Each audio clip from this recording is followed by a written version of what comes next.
this show is so wild and crazy and out there. How did they prepare you for that? Did you read the source material? They didn't.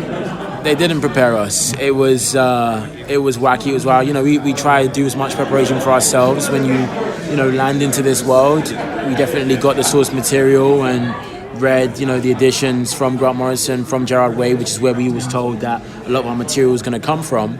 But you never really get to grips on it until you're actually going up the donkey's ass, and then you realize, oh shit, yeah, this is the Doom Patrol, and it gets wackier and weirder each season. And just when you think that you can't get any worse than a talking street or some butts, then you're throwing sex ghosts or jizzing in the street or whatever else comes next. And season 4 is just that. It's bigger, it's better, it's wackier, it's weirder, and yeah, you're gonna love it. Thank you. I'm wondering, what can you tell us about Victor's journey this season? Yeah. So at the end of season 3, we left Vic in a place where he confronted his father and decided that he is going to take matter into his own hands, and he wants to experience what it feels like to be Vic Stone, what it feels like to be a human, what it feels like to just be a black man. And we saw that when he was, having a conversation with Frenzy, and he was questioned about what it means to be black, and that really got to a point where he decided that he had to experience that and had to know what it meant. And so this season we pick up with Vic, losing his cybernetics and going on the journey to try and understand exactly who he is and what it means to be Vic Stone first and foremost, and make his own choice and his own decision.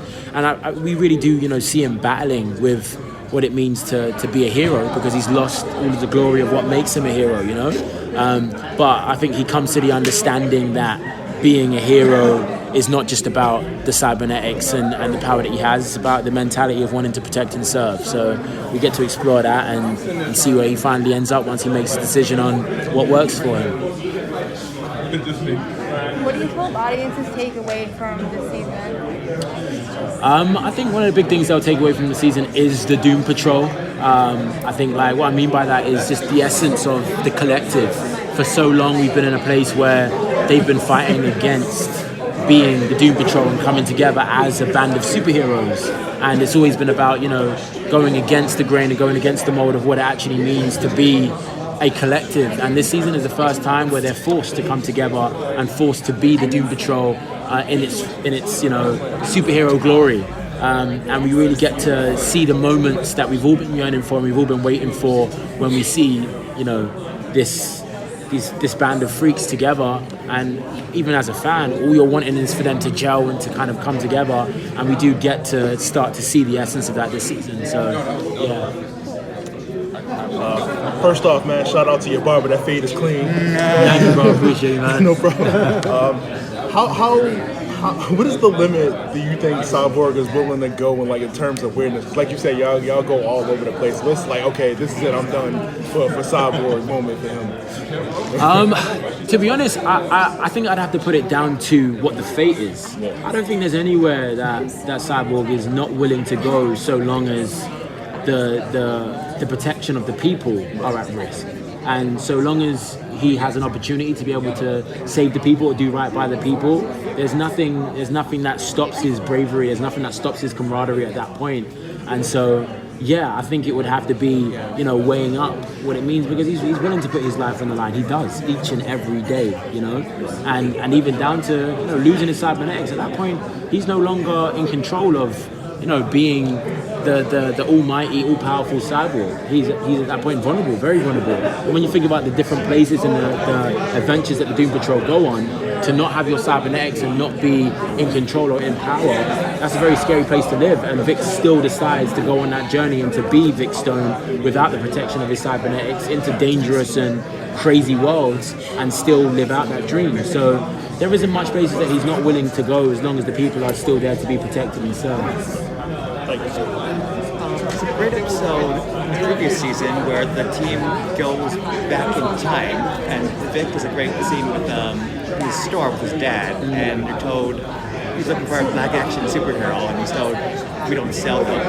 And that definitely was the case, like maybe 2 decades ago. I'm a big Static Shock fan, and they didn't make any toys. I didn't think kids which die a black superhero. Now, the last decade, you have Cyborg, you have Miles Morales, you have Black Panther.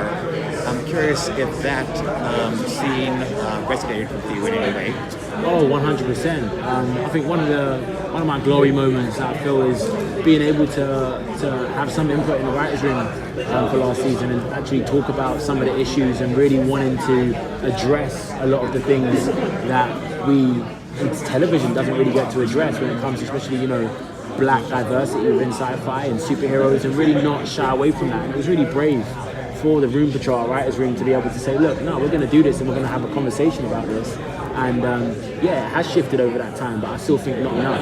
And until it does, we have to keep having these conversations and keep putting that at the forefront. And so, I give kudos to the team for allowing us to do that and for putting us in that position. So, man, it impacted me tremendously, and it was just great to be a part of that journey and that conversation. So the show in general, like you were mentioning, walks this fine line. You're talking a lot about dealing with issues of black diversity, dealing with issues with your character's father. At the same time, you're hitting these really wacky areas too and having a lot of fun. As an actor, can you just talk a little bit about juggling those two tones? Yeah. I think, like, as an actor, it's for me especially, it's been a dream, because I started with just straight acting, theatre, Shakespeare, and then I ended up creating and building a comedy network and platform called New Comedy in the UK and Europe.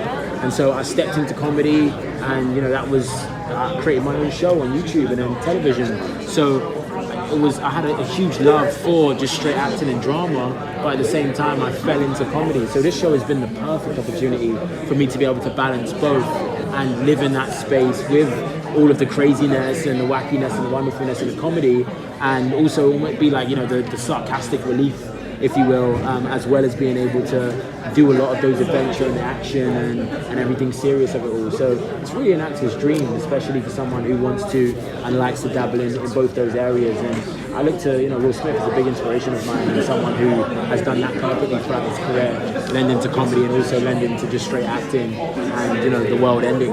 So, it's been great. It's been a great opportunity to play in that world and play in that space. Oh, great.